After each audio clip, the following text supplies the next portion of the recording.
Oke. Nah, kalau Mas sendiri waktu awal masuk ke pasar saham tuh udah tahu banget kayak oh aku akan trading nih atau kayak sempet awalnya aku Betul. mau jadi investor. Enggak, waktu itu memang tahun-tahun pertama itu, waktu itu kan buka saham tuh sekitar 25 jutaan ya.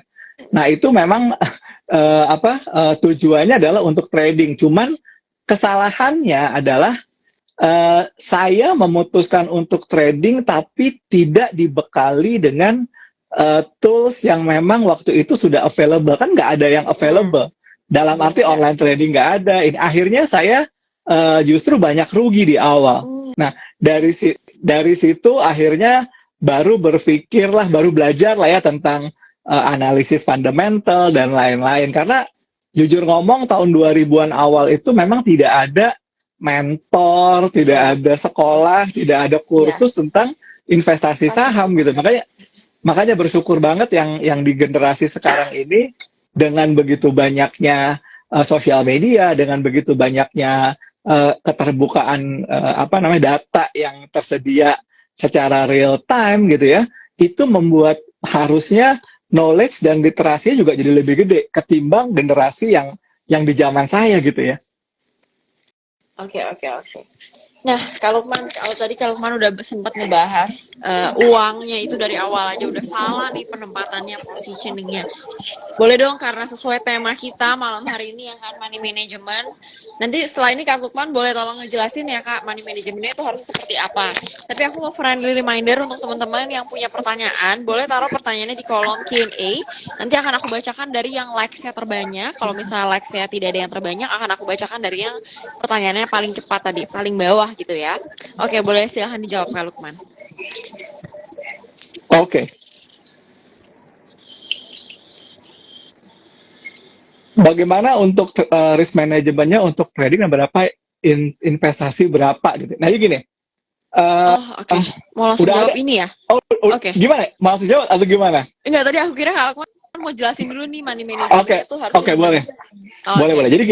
Jadi gini, kalau di sisi saya gini, sebenarnya kan di level gini ya, di level seseorang itu ketika uangnya udah sampai di certain level tertentu, mungkin trading secara cepat atau trading secara singkat itu mungkin udah nggak bisa dilakukan secara optimal ya, karena masalah waktu dan juga masalah dana gitu ya. Mungkin kalau yang duitnya cuma misalkan aja 10 jutaan gitu ya, kalau saran saya sih memang fokusnya di trading dulu gitu loh, sampai akumulasi asetnya gede. Jadi misalkan contoh ya, ada orang misalkan duitnya UMR gitu ya, apakah duit yang UMR ini lebih bagus di trading atau di investasi? Kalau saya sih ngelihatnya kalau justru duit kecil-kecil gitu, mendingan di tradingin, tapi memang tujuannya adalah supaya asetnya dia dari sisi trading saham itu bertumbuh, Mm-mm. ya. Karena kalau misalnya dia nanti berharap berinvestasi, karena kan investasi ini gamenya jangka panjang ya. Kamu Betul. masukin 500 ribu, 500 ribu, mungkin nggak kerasa gitu loh. Tapi kalau di tradingin, misalkan let's say 500 ribu dapat 3% sehari ini, besok di tradingin lagi 3% lagi, mungkin itu akan membuat capital yang dia punya itu akan cepat lebih lebih lebih gede gitu loh.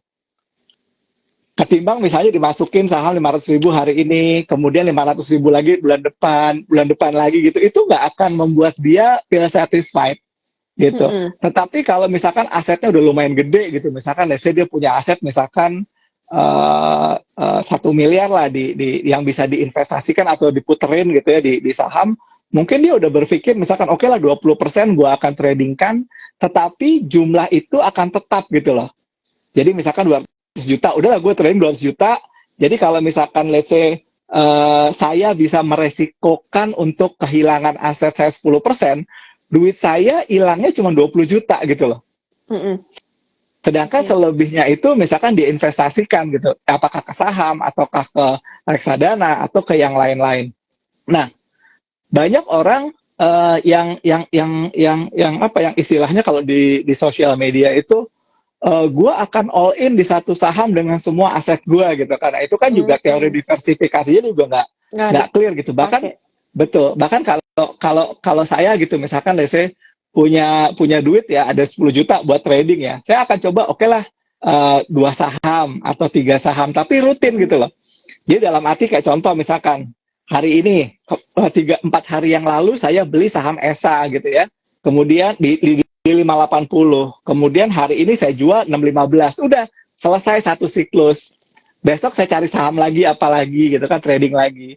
Tetapi kalau di saham-saham yang lain misalnya gitu yang diinvestasikan ya saya akan konsisten aja gitu. Misalkan let's say saya punya budget 20 juta tiap bulan untuk investasi. Sahamnya adalah BCA, BRI, misalnya let's say ASI gitu ya. Saya akan konsisten gitu. Misalkan 6 juta, 6 juta, 6 juta. Dan bulan berikutnya juga akan repeat yang sama. Kayak sistemnya dollar cost average. Jadi hal seperti itu. Bahkan juga ini yang saya lakukan juga di market Amerika ya. Di market Amerika saya berinvestasi gitu ya. Saya berinvestasi ya rutin aja gitu loh.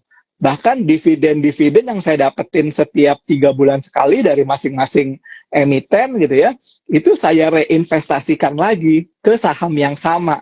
Karena sudah ada opsi yang namanya dividend reinvestment plan. Jadi misalkan saya contoh, saya investasi di saham Pfizer gitu ya, PFE. Nah, saya udah klik option gitu loh. Option bahwa ketika saham ini memberikan dividennya akan dimasukkan kembali dalam bentuk sahamnya lagi, dan itu mengakumulasi terus gitu loh. Nah, nanti ada satu titik misalkan ya udah kayaknya saya ngelihat bahwa bisnis saham sektor health ini udah nggak growing lagi, maka itu mungkin akan saya jual dulu. Mungkin itu setelah 1 atau 2 tahun. Dan juga kalau sebagai contoh ya, saya ambil contoh misalnya kayak contoh di US market itu kan pajak untuk saham yang dijual untuk US citizen ya, pajak yang dijual setelah 1 tahun itu pajaknya akan lebih rendah ketimbang pajak yang dijual sebelum 1 tahun kepemilikan. Berbeda dengan di Indonesia. Makanya juga kenapa habit investasi di US itu lebih kencang karena memang ada faktor tax gitu. Jadi hal seperti inilah yang mungkin banyak orang yang ngerasa bahwa oke, gue harus gimana gitu terhadap aset yang gue punya. Oke, Kak, karena tadi Kakak udah sempat menyinggung sedikit mengenai saham US, aku penasaran sih karena belum pernah nih ada yang ngebahas itu gitu. Mungkin boleh dong Kakak spill sedikit kayak apa sih perbedaan signifikan selain teks tadi yang udah Kakak jelasin kayak misalnya cyclicalnya kah atau ritmenya kah atau gimana tuh Kak antara saham US dengan pasar modal Indo? Sebenarnya kalau diperhatiin ya saham US itu relatif lebih stabil ya karena karena kan juga value dan volume perdagangan juga cukup besar, sehingga praktek goreng-menggoreng itu di saham-saham US juga nggak sesignifikan seperti saham di Indonesia. Kemudian yang kedua juga di US market itu marketnya sangat sensitif terhadap berita. Jadi misalnya let's say akan berita The Fed, berita ini, dan juga berita-berita yang dikaitkan dengan public expose. Kalau di Indonesia nggak seperti itu. Jadi kalau di Indonesia kan perusahaan labanya naik nggak tercermin di harga saham. Perusahaan melakukan public expose bahwa dia akan melakukan hal yang signifikan terhadap sahamnya, itu juga nggak menjadi nilai tambah gitu loh. Makanya volatilitas di market US itu sangat tergantung kepada fundamental dan sangat tergantung kepada news juga. Kalau di Indonesia kan enggak. Di Indonesia kan orang lebih banyak melihat saham itu sebagai bandarnya siapa, ininya siapa, kayak gitu aja. Gitu. Broksumnya. Betul. Dan yang ketiga di saham di US itu memang relatively karena marketnya juga udah lebih stabil ya, dalam arti udah lebih mature gitu. Ilmu-ilmu yang teman-teman pelajari tentang analisis teknikal, pakai misalkan trend following, swing trading, kemudian Fibonacci, itu betul-betul terpakai. Betul-betul terpakai. Jadi lebih disiplin lah, lebih apa ya? Lebih responsif, lebih nyata. Kalau di market Indonesia kan enggak. Tiba-tiba begini nggak ada apa-apa, tiba-tiba keguyur gitu kan. Nah, hal-hal seperti ini yang membuat juga kenapa sekarang dari sisi pribadi ya, saya memang lebih banyak justru aset saya di market sana karena Yes. lebih secure aja sih, gitu. Karena goreng menggorengnya tidak ada gitu ya. Jadi lebih Mungkin berasa aman gitu. bukan nggak ada di sana karena di sana di Amerika itu tradisi market making atau market making itu emang legal. Oh, Emang oke. legal.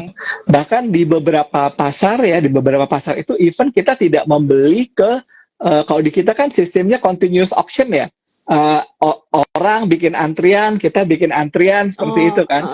Bid Kalau offer. kalau di US tuh bahkan kalau harganya bisa ditutup oleh bandarnya sendiri, maka akan ditutup oleh bandarnya sendiri.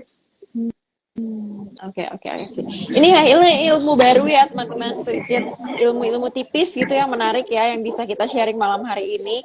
Karena kan selama ini kita belum pernah nih dengar gimana sih pasar modal di negara lain itu dan perbandingannya dengan Indonesia. Nah, kalau Lukman ini udah merasakan dua-duanya, jadi dia lancar banget gitu sharing ilmunya sama kita. Oke Kak, kalau gitu di sini udah ada beberapa pertanyaan. Mungkin kita bisa ke pertanyaan yang tadi ya. Boleh. Dari namanya susah lah ya ini ya. Dari orang yang ini, bagaimana risk management yang baik, takarannya untuk trading, berapa, dan investasinya berapa. Terima kasih. Oke, jadi money management Kak untuk dipisah ke trading dan investasi. Kalau saya sih dari contoh kayak sekarang, karena kan kalau gini ya, yang pertama trading itu menggunakan value yang tetap. Itu harus dipastiin dulu gitu ya. Jadi misalnya gini, kalian punya aset 100 juta. Oke, kalian udah bilang, oke, yang 100 juta ini 20% akan gue tradingkan, 80% akan gue investasikan. Gitu ya. Nah, yang 20% ini value-nya itu akan tetap. Biasanya kalau saya gitu ya, saya akan tetap 20 juta terus. Jadi tradingnya 20 juta terus gitu loh. Selama satu siklus itu. Ya, nanti untung berapa? Walaupun, sorry Kak, walaupun 20 jutanya itu boleh dibagi dalam beberapa saham. Boleh. Itu terserah gitu loh. Terserah. Dalam arti mau 2 saham, 3 saham, seperti itu ya. Jadi biasanya saya akan 20 juta seperti itu ya. Nah, kemudian ketika misalnya gini ya, ketika misalnya marketnya lagi bagus nih gitu ya, maka kita bisa mengalokasikan tambahan. Misalnya gini ya, Cila ya, marketnya lagi uptrend nih, banyak sentimen positif nih, ini. Nah, kita bisa tambah aset, tapi untuk sementara ya. Misalkan biar apa? Biar power kita untuk bisa cuan, power lebih kita gede. Untuk bisa dapat itu bisa lebih gede. Gitu ya. Tetapi kalau misalnya marketnya lagi sideways, hari ini naik, besok turunnya lagi, gitu besoknya naik lagi gitu ya. Kita jangan tambah aset dulu di situ karena artinya apa? Possibility untuk aset kita jadi nambah itu akan susah karena kan risknya makan gede gitu loh. Karena kan pada saat market sideways itu kan kans untuk saham itu bergerak naik itu lebih kecil. Dibandingkan dengan saham yang sedang uptrend gitu kan, seperti itu. Jadi kalau mau tambah modal pastikan bahwa marketnya memang mendukung ya. Kalau jangan sampai kita menambah modal pada saat marketnya nggak mendukung. Bahkan beberapa orang yang saya kenal gitu ya, yang trader unggulan, trader pinter gitu ya, itu bahkan dia tahu kapan harus tidak trading dan kapan harus trading gitu aja. Gitu. Karena kalau dipaksakan terus gitu ya, itu akan susah. Nah, ini tips lagi buat beberapa teman-teman ya. Ketika kita ngelihat sebuah saham, kalau kita sudah tahu pergerakan udah hafal gitu ya, behavior dari sahamnya itu, kita bahkan bisa cuan berkali-kali dalam 1 tahun gitu ya dari saham yang sama gitu loh. Betul, karena kan saham itu bergerak naik turun ya. Bergerak naik turun membentuk pola, tapi secara jangka panjangnya polanya naik terus gitu kan.